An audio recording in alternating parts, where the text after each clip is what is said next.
Beat me, hate me, you can never wake me, wail me, twirl me, you can never kill me, do me, sue me, everybody do me, kick me, kike me, don't you black or white me. All I wanna see is that they really care about us. All I wanna see is that they really care about us. All I wanna see is that they really care about us.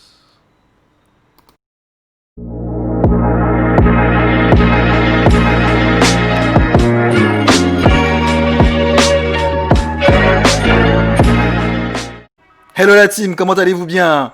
Soyez les bienvenus pour ce nouvel épisode de What Happened Stories, votre rendez-vous culturel dominical. Vous êtes d'ailleurs de plus en plus nombreux à suivre ce rendez-vous et je vous en remercie. Donc continuez à retweeter, à liker, à partager, car lentement mais sûrement le nombre d'abonnés progresse. Et la culture aussi, bien évidemment. La semaine dernière, nous étions en compagnie de cette peintre, à savoir Amy Sherald, qui est la première artiste afro-américaine à avoir fait le portrait officiel de la première dame des États-Unis. Ce n'est pas rien, les amis. Aujourd'hui, on se déplace, on va vers le continent européen, plus précisément en Grande-Bretagne, avec la première artiste noire à avoir fait la une du Vogue, tout pays confondu, en la personne de Nadine Ijewer. Alors, Nadine Ijewer, elle est britannique, elle est issue de parents nigérians et jamaïcains, elle est donc métisse culturellement, et vous allez voir, ça va jouer un rôle important dans sa carrière et dans son œuvre. On va le voir ensemble. Alors, elle a un parcours assez classique, elle est vraiment excellente en sciences, elle aurait très bien pu faire ingénieur, mais elle décide de devenir photographe de métier. Elle avait commencé cette activité pour s'amuser, puis elle décide de prendre les choses sérieusement en faisant des études de photographie à la London College of Fashion. Fashion, oui, vous avez bien entendu, elle est aussi fan de mode.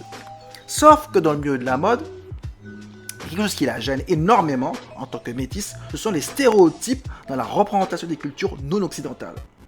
Il faut savoir que dans le milieu de la mode, il y a énormément de clichés qui sont encore présents. Et ça, c'est quelque chose qui insupporte Nadine Ijewer. Et elle veut casser ces codes. Donc, après son diplôme, elle va commencer justement ce travail. Elle va commencer à prendre en photo ses amis, son entourage, et puis progressivement, elle va se faire connaître, elle va se faire en réseau, elle va publier ses clichés dans les médias sociaux, et elle va se faire remarquer par des grands magazines de mode, progressivement, du style Dazed, ID, Nike les amis, Gap et Stella McCartney. C'est pas rien.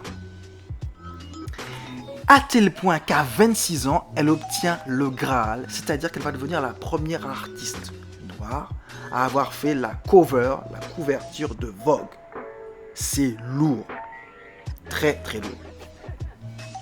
Alors, sa force à Nadine Ijewer, c'est cette capacité justement à mettre en valeur des personnes qui sont en dehors des normes conventionnelles de la mode. Elle adore photographier des ethnies qui sont sous-représentées, clairement.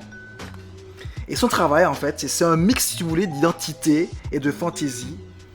C'est un mélange de couleurs, de fantaisie, mais tout en faisant absolument attention à la diversité culturelle de ses modèles.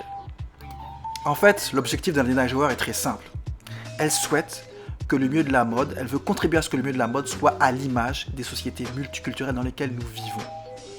Et c'est la raison pour laquelle elle sélectionne, elle choisit des modèles avec des physiques différents, des cultures différentes, qui ne sont pas forcément issus du milieu de la mode, mais qui apportent une telle richesse, une telle respiration à ce milieu bien souvent fermé et souvent pétri de clichés. Autre chose que j'ai beaucoup apprécié, c'est son projet sur la culture cow-boy. Parce qu'il faut savoir que les gens de population noire ont joué un énorme rôle dans la culture cow-boy. Est-ce que vous saviez tout d'abord qu'un cow-boy sur 4 était noir au milieu du 19e siècle?